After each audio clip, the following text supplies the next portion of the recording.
नमस्कार। मैं वी.के. शास्त्री अपने चैनल के माध्यम से आप सभी दर्शकों का बहुत बहुत स्वागत करता हूं। पराक्रम, पुरुषार्थ, शौर्य, ऊर्जा के कारक मंगल, ग्रहों के सेनापति मंगल 1 जून को राशि परिवर्तन करके देवगुरु की राशि मीन राशि को छोड़कर अपनी मूल त्रिकोण राशि मेष राशि में गोचर कर चुके हैं और मेष में ही 12 जुलाई तक गोचर करेंगे। मंगल का ये 42 दिन का गोचर मेष से मीन राशि के जातकों के लिए बहुत बड़ा शुभ फल लेकर के आ रहा है। मंगल हमारे जीवन में पराक्रम, पुरुषार्थ और ऊर्जा के कारक होते हैं। कुंडली में मंगल अगर बली हों तो ऐसा जातक बेहद साहसी और निर्भीक होता है, किसी से ना तो डरता है ना दबता है।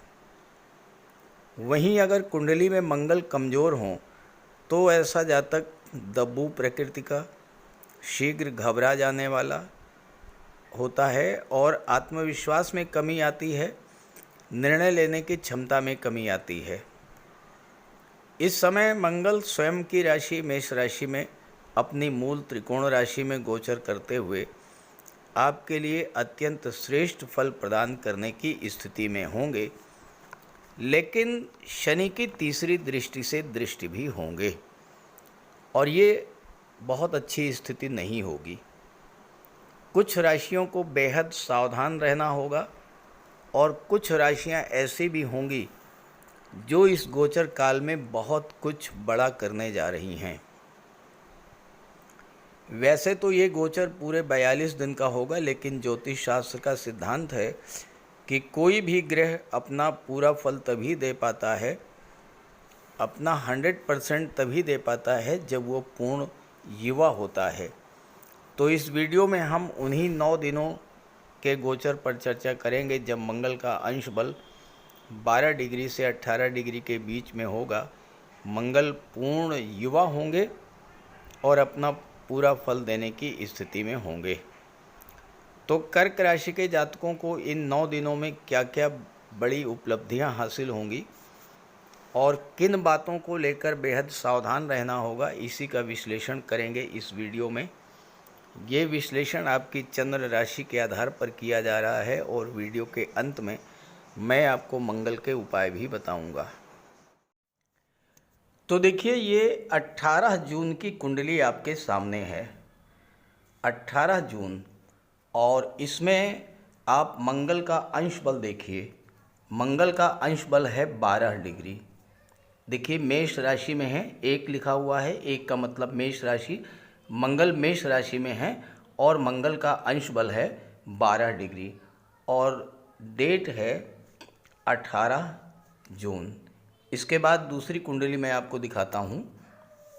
देखिए, ये दूसरी कुंडली है, ये है 26 जून की और 26 जून को देखिए मंगल का अंश बल 18 डिग्री है 26 जून को। तो इसका मतलब ये हुआ कि 18 जून से लेकर के और 26 जून के बीच 9 दिनों में मंगल का अंश बल 12 डिग्री से 18 डिग्री रहेगा और मंगल इन 9 दिनों में पूर्ण युवा होंगे और जब पूर्ण युवा होंगे तो पूरा फल आपको प्रदान करेंगे। अपने कारक तत्वों से संबंधित 100% रिजल्ट आपको देंगे। तो आइए समझते हैं कि क्या क्या फल प्रदान करेंगे आपको। तो ये है कर्क राशि के जातकों की कुंडली। आपकी कुंडली में मंगल पंचम भाव के स्वामी होकर के दशम भाव में गोचर कर रहे हैं और यहाँ पर रोचक राजयोग का निर्माण कर रहे हैं। यहाँ पर गोचर करते हुए मंगल की दृष्टि लग्न के भाव पर, चौथे भाव पर और 5वें भाव पर पड़ेगी। साथ ही साथ शनि की तीसरी दृष्टि भी मंगल पर पड़ेगी। ये तो हैं ग्रह स्थितियाँ। मंगल का पिछला गोचर आपके लिए बहुत अच्छा नहीं रहा क्योंकि मंगल राहु का अंगारक योग बना था कुंडली के 9वें भाव में, भाग्य के भाव में। मंगल और राहु का अंगारक योग 23 अप्रैल से 1 जून के बीच आपके कुंडली में बना।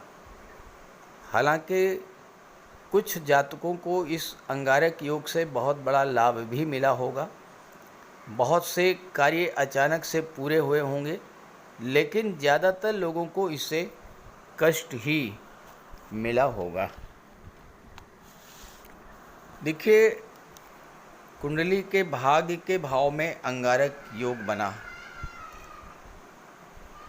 और भाग्य के भाव में अंगारक योग का बनने का जो सबसे पहला प्रभाव पड़ा वो आपके भाग्य पर पड़ा।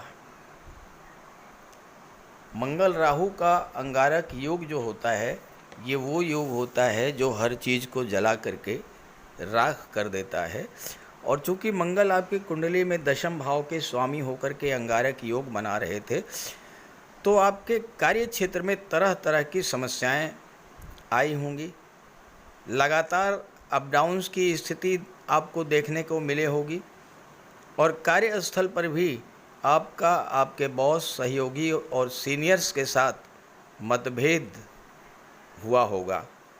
व्यापार व्यवसाय में भी मंदी की स्थिति, हानि, धन हानि और कार्य क्षेत्र में लगातार अस्थिरता, ये सब समस्याएं आपके साथ हुई होंगी। गवर्नमेंट का भी आपको जो सहयोग मिलना चाहिए था नहीं मिल पाया होगा और हो सकता है कि गवर्नमेंट के पास आपका पैसा भी रुक गया हो। मंगल की चौथी दृष्टि 12वें भाव पर पड़ रही थी। 12वां भाव खर्चों का होता है और 12वां भाव अस्पताल का, कोर्ट कचहरी का भी होता है। और हो सकता है कुछ जातकों को अस्पताल के चक्कर लगाने पड़े हों, कोर्ट कचहरी के चक्कर लगाने पड़े हों, स्वास्थ्य आपका खराब हुआ हो, स्वभाव में चिड़चिड़ापन, आत्मविश्वास में कमी, घबराहट, तनाव, हाइपरटेंशन, डिप्रेशन, अनजाना भय, फोबिया, पाइल्स की प्रॉब्लम या हाई ब्लड प्रेशर की प्रॉब्लम, इस तरह की समस्याएं आपके साथ इस गोचर काल में घटित हुई होंगी। आर्थिक रूप से भी अंगारक योग ने आपको बहुत कष्ट दिया होगा। बिला वजह की चीज़ों पर आपका खर्च बढ़ गया होगा और जल्दबाजी में गलत निर्णय लिए जाने के कारण हो सकता है आपकी धन हानि भी हुई हो। चूँकि मंगल पंचम भाव के स्वामी भी थे, तो आपके संतान के साथ के आपके संबंधों पर भी प्रतिकूल प्रभाव पड़ा होगा। छात्रों की शिक्षा बाधित हुई होगी, पढ़ाई में भटकाव की स्थिति बनी होगी और लव रिलेशंस में भी गलत फहमी, शक और तनाव की स्थितियां बनी होंगी। और अगर ऐसा हुआ हो तो ज़रूर कमेंट करके बताइएगा। अब आइए समझते हैं कि महाबली मंगल आपको इस गोचर में क्या क्या देने वाले हैं। 23 अप्रैल से 1 जून तक मंगल का गोचर आपके लिए जितना खराब था उतना ही अच्छा वर्तमान का गोचर होने जा रहा है, क्योंकि मंगल आपकी कुंडली में दशम भाव में गोचर कर रहे हैं। दशम में मंगल दिग्बली तो होते ही हैं, यहाँ पर रोचक राजयोग भी बना रहे हैं और मंगल की दृष्टि आपके लग्न पर पड़ रही है। लग्न भाव आपका स्वास्थ्य होता है, आपका व्यक्तित्व होता है। अंगारक योग के कारण आपके स्वास्थ्य में जो समस्याएं उत्पन्न हुई थीं, उन समस्याओं से आपको राहत मिलने जा रही है। अंगारक योग के कारण आपके मन में जो चिंता, तनाव, फोबिया, डिप्रेशन, हाइपरटेंशन, इस तरह की जो समस्याएं बनी हुई थी, उन समस्याओं से अब आपको राहत मिलने जा रही है। आपके अंदर जो डर बैठा हुआ था, जो आपके मन में नेगेटिविटी डेवलप कर गई थी, वो समाप्त होगी। आप नई ऊर्जा, नई जोश, नई उमंग के साथ अब जीवन में आगे बढ़ेंगे। दशम भाव में मंगल का गोचर आपके कैरियर और प्रोफेशन के लिए वरदान से कम नहीं है। पिछले माह कैरियर में जो अप डाउन्स आए थे, बिजनेस में जो घाटा हुआ था उसकी क्षतिपूर्ति होगी। कैरियर स्टेबिलिटी देखने को मिलेगी। आप नए उत्साह, नई उमंग के साथ अपने कार्यों की शुरुआत करेंगे। नई नौकरी और नए व्यापार के लिए यही समय अत्यंत उत्तम होगा। दशम भाव गवर्नमेंट का होता है, मंगल भूमि के कारक होते हैं। जो लोग रियल इस्टेट से जुड़े हुए हैं, ऐसे जातकों को इस समय कोई गवर्नमेंट प्रोजेक्ट मिल सकता है। गवर्नमेंट से जुड़ कर के निर्माण संबंधी कोई कार्य उनको मिल सकता है, कोई कॉन्ट्रैक्ट मिल सकता है, गवर्नमेंट से लाभ मिल सकता है। मंगल के प्रभाव से आपके मान सम्मान में वृद्धि होगी। जो लोग राजनीति में हैं उन्हें उच्च पद मिलेगा। शासन प्रशासन में हैं तो वहाँ भी उच्च पद और धन का लाभ होगा। गवर्नमेंट के पास रुका हुआ पैसा आपको मिलेगा। कार्य क्षेत्र में किसी भी तरह की परेशानी से अगर आप जूझ रहे थे तो अब आपको राहत मिलेगी। मंगल भूमि के कारक होते हैं। जो लोग रियल इस्टेट से जुड़े हैं, मेडिकल के क्षेत्र से जुड़े हुए हैं, इंजीनियरिंग टेक्नोलॉजी से जुड़े हैं या फायर रिलेटेड एरियाज से जुड़े हैं, गेम्स और स्पोर्ट्स से संबंध रखते हैं, ऐसे सभी जातकों के लिए दशम भाव में मंगल का गोचर उनके करियर प्रोफेशन में एक बहुत बड़ा बूस्ट लाने वाला होगा। मंगल की दृष्टि कुंडली के चौथे भाव पर पड़ेगी। चौथा भाव जो होता है ये भूमि भवन प्रॉपर्टी को शो करता है। चौथा भाव आपका घर होता है, आपका घरेलू वातावरण होता है, आपका परिवार होता है, माता, मातृभूमि, पब्लिक और राज सिंहासन, ये सब चौथे भाव से देखा जाता है।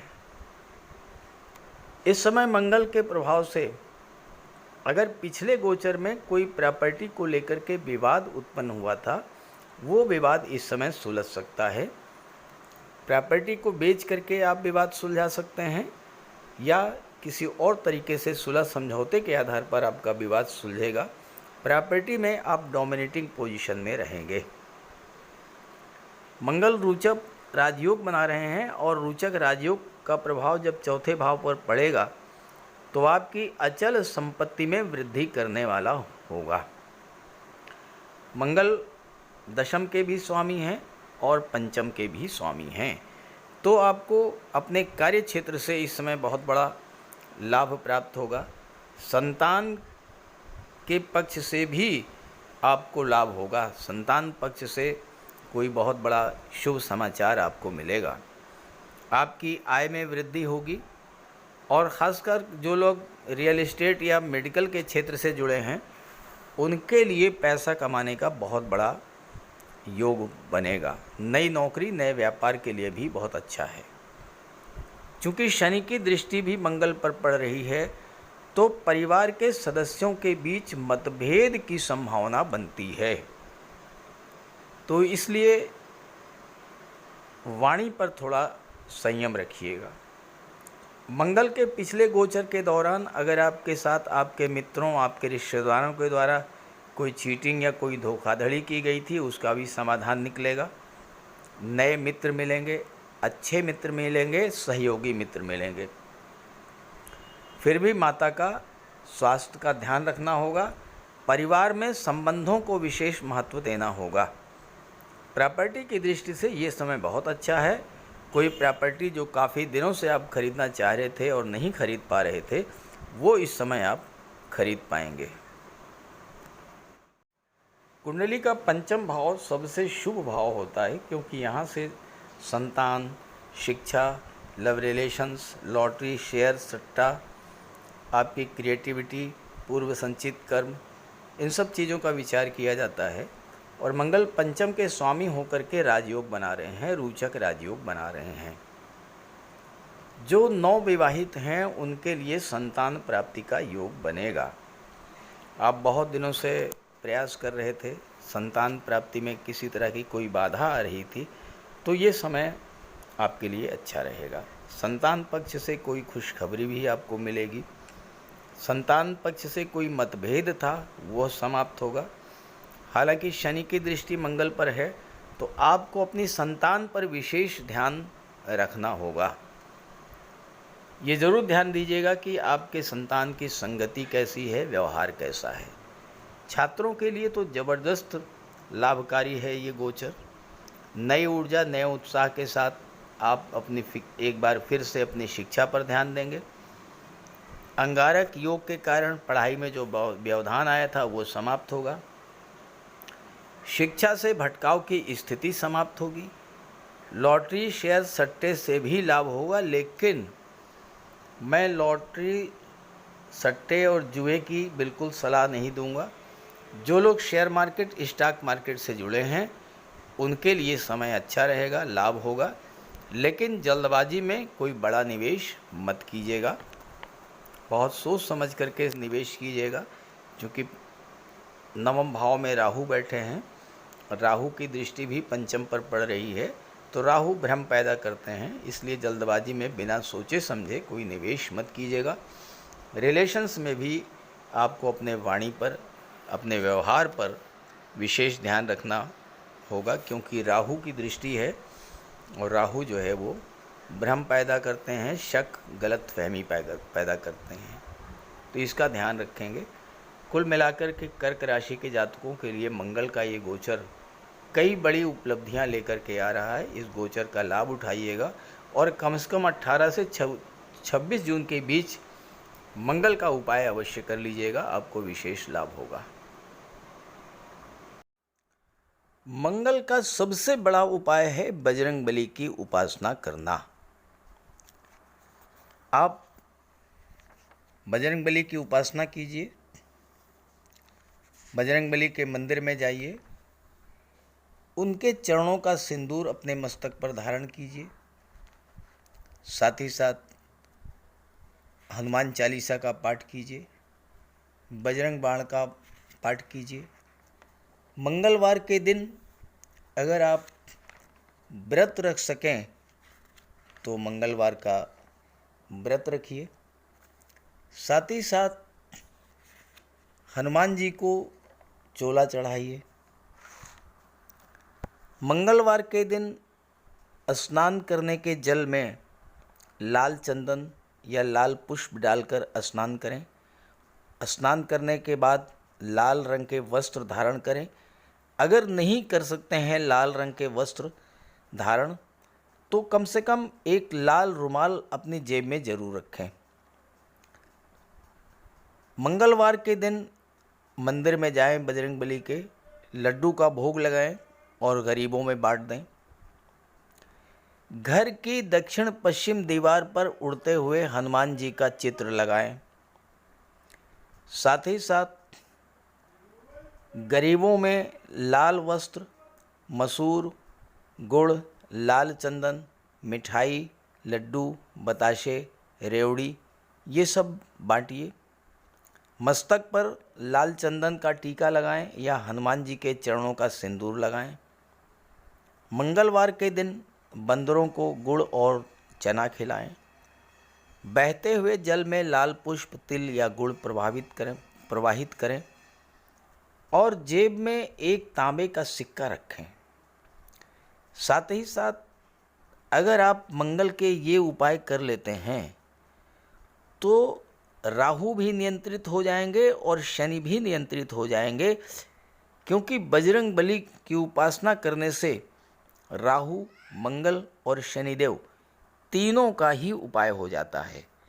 इसके अलावा एक चांदी की छोटी सी ठोस गोली चाहे आप जेब में रखें या चेन में पहन लें या ब्रेसलेट में लगा लें। अपने बैग में मोरपंख रखें और घर में भी मोरपंख लगा लें। मेन डोर पर, कार्यस्थल पर भी मोरपंख रखें, तो इससे राहु आपको परेशान नहीं कर पाएंगे। तो ये सब उपाय बहुत आसान हैं। सुंदरकांड का पाठ कीजिए, बजरंग बाण का पाठ कीजिए, हनुमान चालीसा का पाठ कीजिए। ऐसा कोई उपाय नहीं है जो आप नहीं कर सकते, और आप इन उपायों को कीजिए, फिर देखिए आपको कितना बड़ा लाभ मिलता है। नमस्कार।